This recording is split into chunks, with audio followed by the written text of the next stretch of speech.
Hello guys, welcome to car शोर, आपका अपना ऑटो चैनल। मैं हूं आपका host Ankit. Guys, thanks a lot, आप सब लोगों की तरफ से इतना प्यार मिल रहा है मुझे अपने कमेंट बॉक्स में और अपनी वीडियोस के ऊपर, वो जो कि देखकर काफ़ी अच्छा फील होता है, काफ़ी हिम्मत भी मिलती है और ऐसे इन्फॉर्मेटिव वीडियोस बनाने के लिए। और गाइस, मैं वेलकम करता हूँ जितने भी मेरे नए सब्सक्राइबर्स हैं। आज गाइस मैं एक और नया टॉपिक लेकर आया, उसको नो नॉनसेंस रखते हुए, which is Mahindra Scorpio and Mahindra Scorpio classic के बारे में, कि हमें कौन सी खरीदनी चाहिए, कौन सी बढ़िया है, कौन सी वैल्यू फॉर मनी प्रोपोजिशन है आज के दौर और आज के समय को देखते हुए। सो गाइज, जल्दी से शुरू करते हैं इसे। गाइज, हम सबको पता है बहुत सालों से स्कॉर्पियो में चेंजेस कर करके महिंद्रा ने इंजन में, चेसिस में चेंजेस कर करके स्कॉर्पियो को काफ़ी एक रिफाइंड व्हीकल बना दिया as compare to the first Scorpio. लेकिन गाइज, इसके साथ में हम सबको पता है कि बहुत सालों से, इनफैक्ट कोविड से भी पहले से हम सबको ये बात पता है कि महिंद्रा एक नई स्कॉर्पियो प्रोजेक्ट के ऊपर काम कर रहा था, जिसका जो रिजल्ट है विच इज स्कॉर्पियो एन। बहुत बारी गाड़ी इधर उधर हमें टेस्ट होते हुए भी दिखती रहती थी, रेंडर्स भी आने शुरू हो गए थे, बट महिंद्रा ने उसको बहुत अच्छे तरीके से लॉन्च किया अपना समय लेकर और काफ़ी बेहतरीन प्रोडक्ट बनाया। सारे वही फीचर्स थे, पतला डैशबोर्ड, अपराइट सीटिंग, अच्छी खासी प्रैक्टिकल गाड़ी, ज़बरदस्त इंजन और सेम आपको एक किंग ऑफ द रोड वाली फीलिंग देने की स्कॉर्पियो एन में भी महिंद्रा ने वही सेम कोशिश की हुई है। बट गाइज, इसके बाद भी महिंद्रा को ये चीज़ पता थी कि स्कॉर्पियो को लेकर जो सेगमेंट था ना, वो बड़ा रूरल सेगमेंट था। मतलब आप समझो, स्कॉर्पियो अगर हम नॉर्दर्न इंडिया की बात करें तो हरियाणा हो गया, पंजाब हो गया, यूपी हो गया, बिहार हो गया, इसके बाद में डाउन साउथ हो गया, महाराष्ट्र हो गया। गाइज, इन जगहों पे ना स्कॉर्पियो जबरदस्त तरीके से यूज होती है। एक वो कहा जाता है ना कि मंत्री जी की गाड़ी कौन सी, स्कॉर्पियो। सो गाइज, एक वो वाली चीज थी स्कॉर्पियो के अंदर। लेकिन आप एक चीज को समझो, वक्त के साथ हम सबको बदलना पड़ता है, चीजें बदलती है समय के साथ। तो अब आ गई है स्कॉर्पियो एन।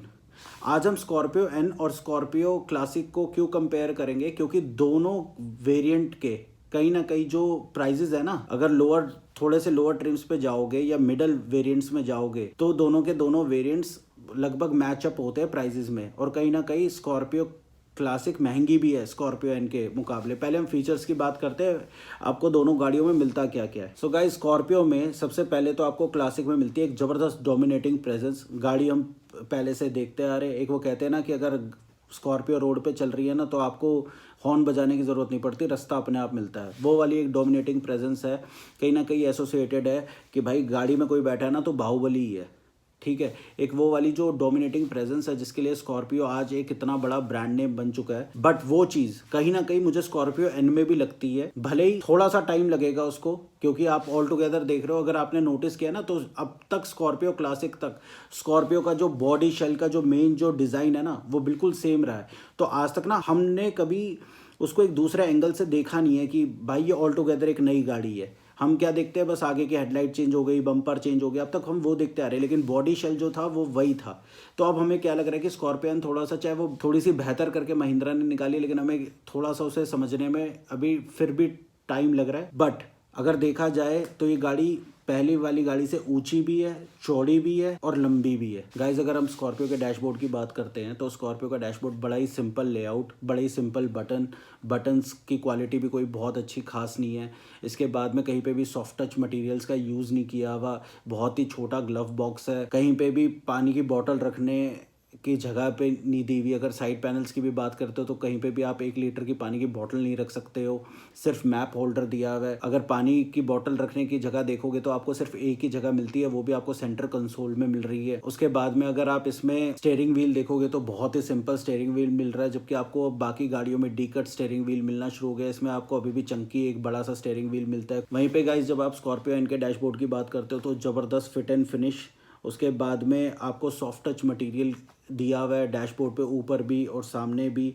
अर्गोनॉमिकली इतना फ्रेंडली डैशबोर्ड है, आपको बीच में 2 कप होल्डर्स भी मिल रहे हैं। साइड पैनल्स में आप आराम से 1-1 लीटर की अपनी बोतल रख सकते हो, जो कि पुरानी स्कॉर्पियो में आप बिल्कुल भी नहीं रख सकते हो। अगर इसके बाद आप क्लासिक की सेफ्टी की बात करते हो तो क्लासिक में सिर्फ आपको मिलते हैं 2 एयर बैग, जो कि BS6 आने के बाद में स्टैंडर्ड बने। इसके साथ में आपको ABS और EBD ही मिल रहा है खाली। आपको ये बता देता हूँ, ग्लोबल NCAP में कुछ साल पहले स्कॉर्पियो का टेस्ट हुआ था विदाउट एयर बैग, 0 स्टार लेकर आई थी ये गाड़ी, ठीक है, क्लासिक। और इसमें क्या था, इसमें उस टाइम पे एयर बैग तो नहीं थे, बट जब आप देखोगे ना एक्सीडेंट की इस वीडियो में, जैसे आप देख पा रहे होगे तो आगे से जब स्कॉर्पियो क्रश हुई ना, तो आगे से पिलर से छत से ही गाड़ी मुड़ गई। इसी के साथ में जब आप स्कॉर्पियो एन की बात कर रहे हो, तो स्कॉर्पियो एन ग्लोबल एनसीएपी में 5 स्टार रेटिंग लेकर आई हुई है, ज़बरदस्त सेफ्टी के साथ में। इसके बाद में आपको स्कॉर्पियो क्लासिक में आइसोफिक्स चाइल्ड माउंट्स नहीं मिलते, स्कॉर्पियो एन में आपको आइसोफिक्स चाइल्ड माउंट्स मिलते हैं। जब हम टच स्क्रीन इंफोटेनमेंट सिस्टम की बात करते हैं, तो आपको टच स्क्रीन इंफोटेनमेंट सिस्टम में आपको बिल्कुल आफ्टर मार्केट टच स्क्रीन मिलती है स्कॉर्पियो क्लासिक में, जिसमें आपको रियर कैमरा मिलता है जिसकी क्वालिटी अच्छी नहीं है। एंड्रॉयड ऑटो और एप्पल कारप्ले तो मिलता ही नहीं है। अगर इसके साथ में अगर हम स्कॉर्पियो एन की बात कर रहे हैं, तो वहाँ पे आपको ज़बरदस्त टच स्क्रीन मिल रही है, बेहतरीन आपको 360 डिग्री कैमरा भी मिलता है हायर वेरिएंट पे, वरना बैक कैमरे की क्वालिटी भी काफ़ी अच्छी है, बैक सेंसर्स भी मिल रहे हैं आपको गाड़ी में। इसके साथ में आपको एंड्रॉयड ऑटो और एप्पल कारप्ले का भी फीचर मिल रहा है। स्कॉर्पियो क्लासिक में आपको automatic climate control air conditioning मिल रही है। वहीं पे ही आपको स्कॉर्पियो एन में आपको dual zone climate control AC मिल रहा है, जिसमें आपको स्कॉर्पियो क्लासिक में आपको पीछे खाली वेंट्स मिल रहे हैं, स्कॉर्पियो एन में पीछे वेंट्स मिल रहे हैं, लेकिन पीछे वेंट्स के साथ में आपको ब्लोअर स्पीड कंट्रोल करने के लिए भी बटन मिल रहा है। स्कॉर्पियो क्लासिक में अभी भी आपको सीट आगे पीछे करने के लिए लीवर का यूज करना पड़ता है, बट अगर जहाँ पे आप एन की बात करोगे तो आपको हायर वेरिएंट्स पे आपको पावर सीट्स भी मिल रही है। इसके बाद में अभी भी स्कॉर्पियो क्लासिक में आपको अपनी चाबी से ही गाड़ी स्टार्ट करनी पड़ेगी, जबकि आपको स्कॉर्पियो एन में कीलेस एंट्री मिलनी शुरू हो गई है और आपको पुश बटन स्टार्ट मिलता है। अगर हम बैक की बात करते हैं, तो स्कॉर्पियो क्लासिक में आपको कहीं ना कहीं थोड़ा सा क्रैम्प्ड इंटीरियर मिल रहा है एज कम्पेयर टू एन में आपको स्पेस अच्छा मिल जाता है। थर्ड रो ऑफ सीट में दोनों ही गाड़ियों में स्पेस कुछ खास नहीं है। अगर आप स्कॉर्पियो क्लासिक का वेरिएंट लेते हो जिसके अंदर आपको बीच में 2 कैप्टन सीट्स मिलती है, तो उसमें आप अपनी सीट्स को पीछे रिक्लाइन भी कर सकते हो, जो कि स्कॉर्पियो एन में भी वो फीचर आपको मिलता है पूरी की पूरी बेंच सीट में। इसके साथ में आपको अगर डिक्की के स्पेस की बात करें, तो स्कॉर्पियो क्लासिक में आपको डिक्की का स्पेस ज़्यादा प्रैक्टिकल मिल जाता है कि आपने पीछे से सीट हटा ली और पूरा का पूरा स्पेस यूज़ कर लिया। जहाँ पे आपको अगर एन में देखें, तो एन में आप बस उसको सीट को नीचे कर सकते हो, उसके बाद आपको कोई खास स्पेस उतना मिलता नहीं। इंजन की बात करें तो आपको स्कॉर्पियो क्लासिक में मिलता है 2.2 लीटर का थार का एम हॉक इंजन, जो कि 130 पीएस की पावर देता है और 300 न्यूटन मीटर का टॉर्क देता है। रियर व्हील ड्राइव में मिलती है और खाली मैनुअल में मिलती है। इसी के साथ में आपको 2200 सीसी का इंजन आपको स्कॉर्पियो एन में भी मिलता है, but with higher power levels. जैसे आपको 172 पीएस की पावर मिल रही है, 370 न्यूटन मीटर का टॉर्क मिल रहा है, रियर व्हील ड्राइव भी मिल रही है, 4 व्हील ड्राइव भी का भी ऑप्शन है, मैनुअल का भी ऑप्शन है, ऑटोमेटिक का भी ऑप्शन है। बट इसके बाद में कुछ छोटे छोटे फीचर्स है जो महिंद्रा ने क्लासिक में तो दिए हैं। जैसे आप आगे का बोनट उठाते हो तो आपको आगे के बोनट में शॉकर्स मिले हुए हैं, लेकिन वहीं पे अगर आप एन में देखोगे तो आपको कोई शॉकर्स नहीं दिए हुए। उसका बोनट इतना हैवी है कि उठाने में बहुत मुश्किल होती है। अब गाइज हम बात करते हैं प्राइजेस की। जब हम प्राइजेस की बात करते हैं ना, तो यहाँ पे सबसे मेन पॉइंट आता है कि वैल्यू फॉर मनी प्रोपोजिशन क्या है। Value for money proposition guys, अब आपको एक बात बताता हूँ। स्कॉर्पियो क्लासिक का अगर आप लोएस्ट डीजल ट्रिम लेते हो जो कि मैनुअल है, वो है SMT, वो आपको मिलता है 14,34,000 रुपए का ऑन रोड दिल्ली में अप्रोक्सीमेटली। वहीं पे जब आप स्कॉर्पियो एन का डीजल मैनुअल ट्रांसमिशन के साथ में लोएस्ट वेरिएंट लेते हो दिल्ली में, तो वो आपको मिलता है Z2 15,11,000 रुपये का ऑन रोड दिल्ली अप्रोक्सीमेटली। कोई खास डिफरेंस नहीं है, बट ये डिफरेंस ना उल्टा हो जाता है जब हम इनके स्कॉर्पियो क्लासिक के टॉप वेरिएंट पे जाते हैं। अगर स्कॉर्पियो क्लासिक का टॉप वेरिएंट हम S11 में टॉप वेरिएंट लेते हैं, तो वो आपको पड़ता है 18,67,000 रुपये का ऑन रोड दिल्ली में अप्रोक्सीमेटली। सो गाइज, और जो आपको Z6 वेरिएंट है स्कॉर्पियो एन का, वो आपको मिलता है 18,06,000 रुपये ऑन रोड दिल्ली अप्रोक्सीमेटली। तो आप देखोगे कि स्कॉर्पियो एन का जो Z6 वेरिएंट है वो अप्रोक्सीमेटली 50 से 60,000 रुपये सस्ता है स्कॉर्पियो क्लासिक के S11 टॉप वेरिएंट के मुकाबले। बट सस्ता होते हुए भी उसमें आपको सनरूफ भी मिल रही है और उसमें आपको सेफ्टी भी ज़्यादा मिल रही है। सो अब आप मुझे यहाँ बताओ कि ठीक है, भोकाल अपनी जगह है, सारी चीज़ें अपनी जगह है, स्टाइल अपनी जगह है, बट क्या जब आप यहाँ पे वैल्यू फॉर मनी प्रोपोजिशन देखते हो तो आपको कौन सी गाड़ी ज़्यादा वैल्यू फॉर मनी लगती है? सपोज आप कहते हो कि भैया मैं तो करोल बाग जाके एसेसरीज लगवा लूँगा, गाड़ी पे लाख रुपए खर्च करूँगा और उसे तूफान बना दूंगा। तो भी अगर आप लोएस्ट वेरिएंट पे देखते हो तो स्कॉर्पियो एन और क्लासिक के बीच में ज़्यादा डिफरेंस नहीं है। आप कहते हो मुझे ज़्यादा चीज़ें बाहर से नहीं लगवानी, मैं तो टॉप वेरिएंट लूँगा, फिर भी Z6 स्कॉर्पियो S11 के वेरिएंट से 50 से 60,000 रुपये सस्ती है। तो गाइज यहाँ पे वैल्यू फॉर मनी प्रोपोजिशन क्या बनती है, ये तो अब तक आप समझ ही गए होगे। गाइज देखो, स्कॉर्पियो ब्रांड अपने आप में बहुत ज़बरदस्त है, मतलब इतना ज़बरदस्त नाम है महिंद्रा के पास में स्कॉर्पियो, जिसके साथ में उन्होंने इतनी अच्छी गाड़ी एन निकाली। लेकिन गाइज जब एज अ बायर जब हम मार्केट में निकलते हैं तो हमें हर चीज़ समझनी पड़ेगी। देखो आपको एक चीज़ बताता हूँ, स्कॉर्पियो एन आई, थोड़ा सा आप सोच के देखना, स्कॉर्पियो एन आई, हम सब ने स्कॉर्पियो एन को कंपेयर करना शुरू कर दिया कैसे, फॉर्च्यूनर के साथ में, कि भाई क्या हम फॉर्च्यूनर लें या स्कॉर्पियो एन लें। क्या मतलब फॉर्च्यूनर और स्कॉर्पियो एन का कंपैरिजन होना शुरू हो गया वैल्यू फॉर मनी प्रोपोजिशन में।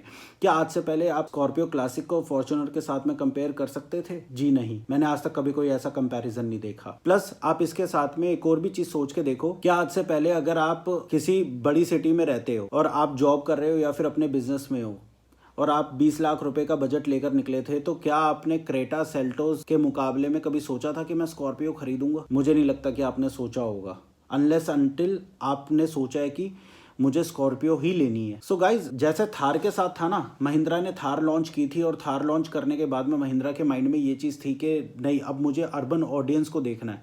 पहले थार कोई नहीं खरीदता था, जिसको खरीदनी थी वही खरीदता था, लेकिन उसके बाद में थार लोगों ने खरीदनी शुरू की। अब हर कोई नॉर्मल आदमी भी ये सोचता है कि यार कोई बात नहीं, ऑफिस जाने के लिए गाड़ी लेनी है, 20 लाख रुपए की लेनी है, लेकिन गाड़ी ऐसी लेनी है कि रोड प्रेजेंस जबरदस्त हो, वो भी थार ले लेता है। क्यों? इजी टू ड्राइव हो गई है। यही चीज़ स्कॉर्पियो के साथ में महिंद्रा ने करने की कोशिश की और स्कॉर्पियो एन दी, जिसमें आपको बहुत ही बेहतरीन राइड क्वालिटी मिल जाती है। पहले की गाड़ी बहुत ही बम्पी राइड थी, बहुत ही रॉ गाड़ी थी, उसके कंपैरिजन में नई वाली गाड़ी इतनी सटल है, गड्ढों में उछलती नहीं है, बहुत ही सटल राइड क्वालिटी है। 5 स्टार एन कैप में लेकर आई हुई है, जहाँ पे पुरानी स्कॉर्पियो 0 स्टार रेटेड थी विदाउट एयर बैग, और मैं कहता हूँ अब उसमें 2 एयर बैग आ भी रहे हैं, तो भी मुझे नहीं लगता कि वो 1 या 2 स्टार से ऊपर ला सकती है। सो गाइज, सेफ्टी में नई स्कॉर्पियो पहले स्कॉर्पियो से बेटर, प्राइस में उस स्कॉर्पियो से कम, फिर उसके बाद में फीचर आपको ज़्यादा मिल रहे हैं, फिर उसके साथ में आपको गाड़ी अप मार्केट मिल रही है, जो कि आप सेगमेंट में और इससे महंगी गाड़ियों के साथ में आप उसका कंपैरिजन कर पा रहे हैं, फीचर ज़्यादा मिल रहे हैं, कंफर्ट ज़्यादा मिल रहा है। सो गाइज, आप एक चीज़ समझो, कभी ना कभी तो नेताजी भी फॉर्च्यूनर में बैठे थे स्कॉर्पियो से निकल के। क्या हम सारे टाइम नेताजी के बॉडीगार्ड बनकर स्कॉर्पियो में घूमना चाहेंगे, या कभी नेताजी भी बनना चाहेंगे? मेरी इस बात को आप थोड़ा सा समझना, जो बात मैं आपको कहना चाह रहा हूँ। और जब आप एक फैमिली ओरिएंटेड गाड़ी देखोगे ना, तो आपको स्कॉर्पियो एन ज़्यादा बेटर लगेगी। So guys, with time classic को महिंद्रा ने चेंज करते करते गाड़ी बहुत बढ़िया बना दिया, बट वैल्यू फॉर प्रोपोजिशन की अगर मैं बात करूँ तो मुझे नहीं लगता। और आज भी मैं आपको यही बात कहूँगा कि अगर आपको स्कॉर्पियो का भोकाल ही चाहिए और आपको वही स्कॉर्पियो पसंद है, तो मैं आपको यही कहूँगा कि by lower variant which will be more value for money, और शायद आप उसमें जाके फिर आप बाहर से कुछ एसेसरीज लगवा कर उसको थोड़ा सा better value for money justification के साथ यूज़ कर पाओगे। गाइस, होप सो आपको मेरा ये वीडियो अच्छा लगा होगा। मैं किसी भी स्कॉर्पियो वाले भाई के सेंटिमेंट्स को दुख नहीं पहुंचाना चाहता। भाई, मैं खुद भी एक स्कॉर्पियो ऑन करता हूँ, but guys, reality is reality. Mahindra ने भी कोई गाड़ी बनाई है तो सोच के ही बनाई होगी। So if you like my channel, do like and subscribe. Thank you.